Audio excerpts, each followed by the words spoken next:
Welcome back, folks. Just a quick video on what I'm looking at on gold. Okay, we're looking at a 4-hourly chart, and you can see that the market has come into this 4-hourly fair value gap, okay, as well as this 4-hourly bullish order block.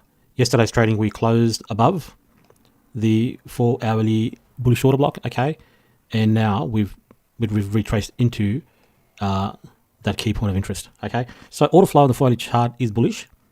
Obviously this is proving pricing we're at the top end of the range, but I think we do have these equal highs, relatively equal highs, which is basically the high of the week at the moment. Okay, from that perspective, I think based on bullish order flow, I think the draw on liquidity will be these highs. Okay, and I'm going to be looking to put on some scalp long trades. That's what I'm looking at for a move to the upside, looking at possibly tapping into 2513.37. okay, that's a mathematically calculated level from a previous manipulation leg down from yesterday. Okay, so that's not too far from the highs of Friday and Monday, and that's a reasonable level of expectation that the market would move a little bit above these highs to stop out anyone that may already be short.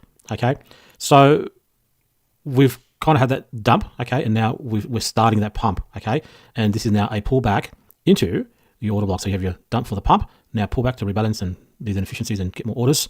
Okay, the market should stay above this up candle. So if I draw a box, I'm just drawing just there. So none of the body candles on a 15-minute chart should really close below the low of that up candle. Okay, but I don't expect us to go much lower than where we have already. Okay, so let's watch the market. That's my plan in the first half of the day.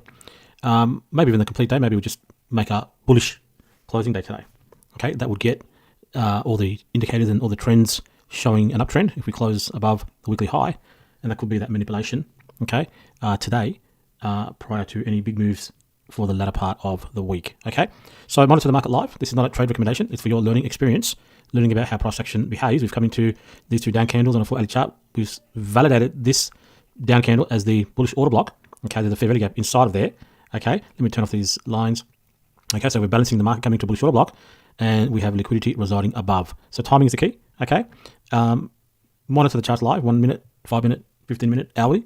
Okay, this is kind of the dump we're getting at the start of the day, and that to me indicates that we are dumping for the pump, and that's just following on from the initial dump we got earlier in the week. Okay, yesterday, dump for the pump, and now we're pulling back into a key point of interest, fair value gap, bullish order blocks, for an expectation of repricing higher to take out liquidity residing above. Okay, as I said, not a trade recommendation, for your learning experience only. Monitor the charts to learn how price behaves on those smaller time frames, taking the order flow from a higher time frame. Okay, there's still plenty of time for this current 4-hourly candle to close, a little over an hour and a half. So I want to see where does this 4-hourly candle close, and see that perhaps does it drive a little bit lower, perhaps in the midpoint of this down candle.